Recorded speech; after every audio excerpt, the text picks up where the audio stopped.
Have you ever walked down a Vancouver street and noticed those charming 1920s homes, the bungalows, Edwardians, and wondered why they still hold so much appeal?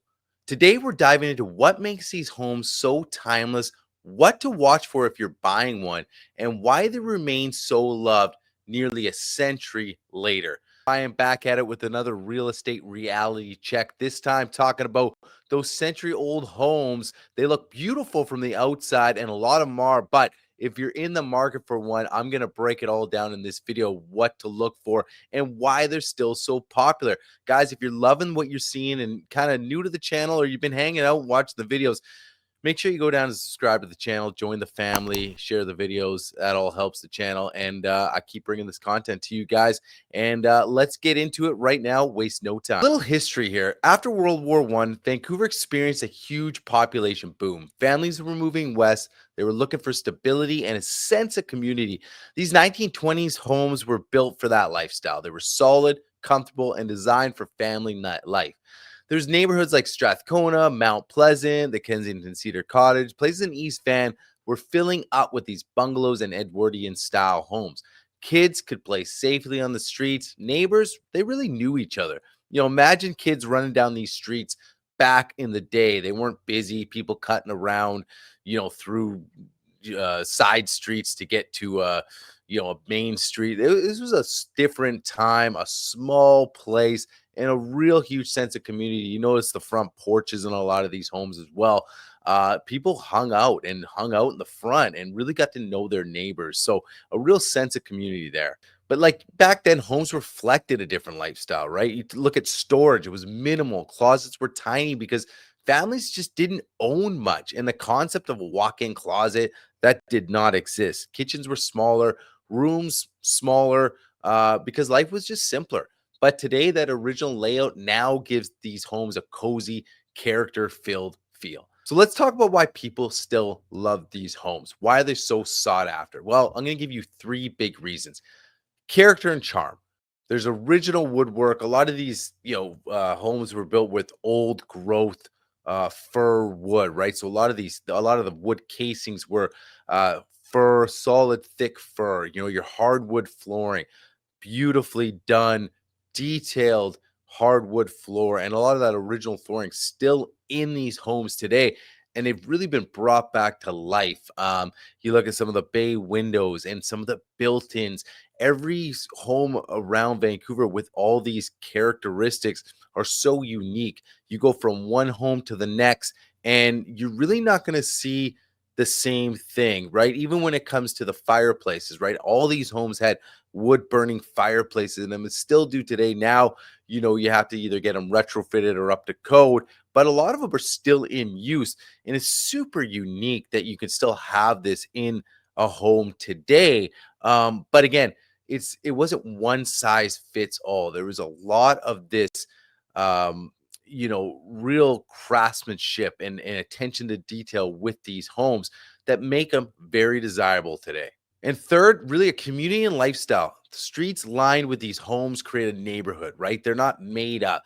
Feels, it makes you feel like it's a feel you just don't get in a modern development. Like I've talked about places like Olympic Village, where it's by the seawall. There's a lot of great things about it, but now you just had this kind of buildings built up, and there's amenities around, but there's not that established feel of a character neighborhood that really draws a lot of people to some of these older neighborhoods. That's very attractive because they've been here, they're established, there's a history behind them, and they're just beautiful neighborhoods. Old growth trees now lining the streets. Really, if you get a chance to walk around these neighborhoods, they're really, really unique. And again, really attracts people to these neighborhoods. The other unique stuff about some of these characters, you can find even like an unfinished attic or basement. They're considered kind of hidden gems today. Buyers see these potentials, maybe an extra bedroom, a home office, a creative studio space, spaces that weren't originally needed back in the 20s. Because again, life was simpler. People didn't have as much. So you didn't need a home office, for example. But now people can kind of envision what could be when buying some of these older homes. Of course, owning or buying a 1920s home comes with some things to watch out for, and we're going to talk about them right now. Let's talk about the first one. wiring and electrical. Most homes back then were fitted with knob and tube wiring. Now, this is a very, very old style of electrical, and really it was good for its time because people just didn't really have that much stuff to plug in. It doesn't have a ground. Again, a lot of people were running a lot less amps through their home as well. So now today's what we're using today, really a lot of this old system really can't keep up with a lot of the stuff. We're just putting too much load, right? Whether you have, right now I'm talking in front of a camera with a computer, and I probably have something else plugged in, and you just have so many other things in your house that requires electricity. Knob and tube, although can still work, you want to try to upgrade that and get to up to date electrical in the home. And it's also a safety thing as well. As we're pushing 100 years or more with some of this wiring in homes, obviously a lot of the insulation can be frayed off. Maybe there was a history of things getting added, so now you might have some exposed wires, and again it becomes more of a fire hazard. And also, when you look at buying some of these older homes in the 20s, 30s, even pre 20s, you got to look at insurance. There's only maybe two insurance companies that will even insure this type of wiring, and then of course you're going to pay a premium for that. So when you start adding that up, doing the numbers just on an insurance scale, it right there, it's a good thing to start thinking about, okay, let's just bite the bullet up front, get this replaced, and now we have all upgraded wiring. Number two, plumbing. Original pipes, they may be galvanized or lead, which can cause water pressure or safety issues. So repiping is common during renovation. Now, if you have the older plumbing in place and you don't have any issues with it, I mean, it's not the worst thing either. But again, if you have an opportunity, if you're doing a renovation, this is something you might want to add to the list, and get updated PEX plumbing. And it's just gonna could save you in the long run. But again, the my number one would be the wiring, but plumbing is a thing you have to look for when buying an old home. So again, that's something where your inspector is going to look at, see what kind of plumbing you have in there right now, and that might give you a little negotiating power as well when you're going into buying one of these old homes if it's not updated yet. The third, we got to talk about insulation and windows. These homes weren't built energy efficiency as we see it today, right? Or these original windows, you go by some of these old homes and you see the original windows, they look beautiful, right? Wood frame.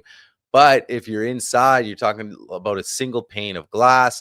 These things can be drafty, and insulation in the walls can be minimal.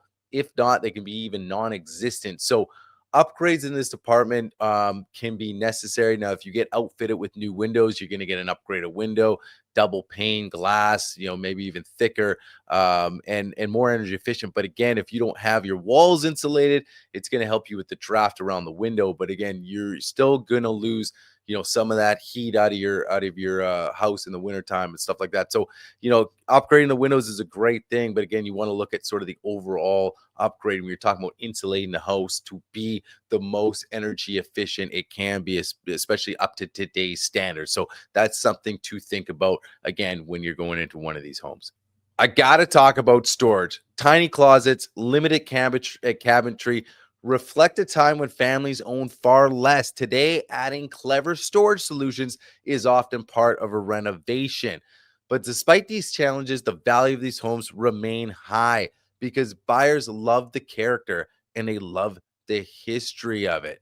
So, what's your checklist? Wiring, plumbing, insulation, and storage. Now, let's talk about what we touched on earlier, the neighborhood and the lifestyle, guys. Beyond the homes themselves, these neighborhoods were designed for community. Families would stroll the local shops, kids would play safely outside, and neighbors actually knew each other. That sense of connection is something people still crave today, maybe even more than ever. Living in the 20s home isn't just about the house, it's about being part of a vibrant, established community that a lot of people that are coming into these hoods and buying these homes, they all want that sense. So, yes, the streets may feel a little tighter compared to today's suburban layouts, but that's part of the charm. Everything's within walking distance here, and there's a history behind every home. I myself live in a community like this. I live in a heritage home. I love walking around these neighborhoods.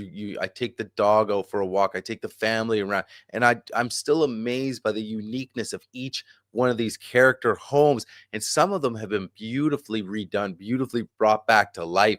And there's so much value in that. And you can tell people have a sense of pride with these homes. They've come into these communities because of these neighborhoods and these homes, and they have preserved them. And when you turn around, that value will be at the height. So if you're a buyer, you want to look, if I ever resell, and all these things check off all the boxes, these types of homes will always be valuable, and people will always desire them in the future moving forward. So look, whether you're dreaming of owning a piece of Vancouver history, or just you love these classic homes, the 20s bungalows, they have charm, craftsmanship, and really a story built right in. If you want a simple checklist of what to look for when buying one of these homes, from wiring and insulation and hidden attic potential, drop a comment below and I'll send it to you.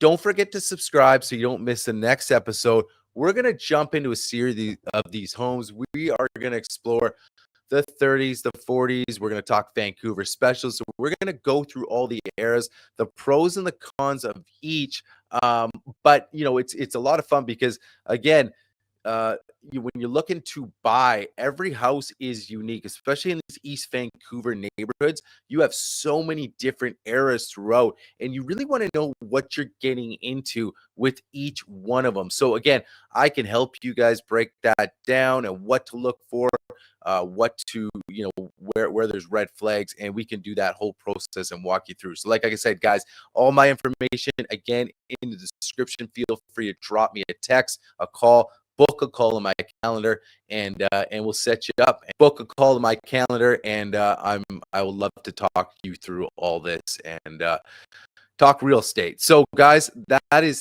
it for this episode. Hope you enjoyed it, and we'll see you guys in the next one.